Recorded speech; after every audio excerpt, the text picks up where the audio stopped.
জাতীয় সনদ তৈরিতে কয়েকদিনের মধ্যে সিদ্ধান্ত নিতে হবে বলে মন্তব্য করেছেন জাতীয় ঐকমত্য কমিশনের সহ সভাপতি অধ্যাপক ডক্টর আলী রিয়াজ।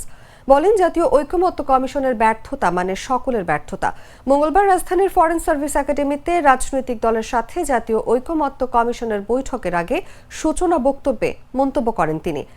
সময় স্বল্পতার জন্য মৌলিক বিষয় সংস্কারে যত দ্রুত সম্ভব রাজনৈতিক দলগুলোকে নিজেদের অবস্থান পরিবর্তন করে হলেও ঐকমত্যে আসার আহ্বান জানান তিনি। বাংলাদেশের মানুষ, আপনারা সকলে, আপনাদের কর্মীরা প্রাণ বাজি রেখে লড়াই করেছিলেন বলে আজকে আমরা এখানে আসতে পেরেছি। সেই জায়গার সেই স্মৃতি, সেই পরিস্থিতির কথা বিবেচনা করলে আমাদের উপর যে দায়িত্ব, সে দায়িত্ব পালনে আমাদের চেষ্টার কোনো ঘাটতি থাকার কথা নয়, এবং আপনারা সেই চেষ্টা করছেন, আমরা সকলে মিলে সেই চেষ্টা করছি।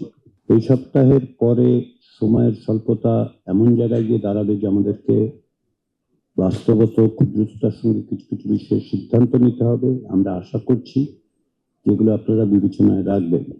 ইতিমধ্যে কোন কোন বিষয়ে নিষ্পত্তিহীন অবস্থায় আছে, কোন কোন বিষয়ে সেগুলো আপনারা জানেন।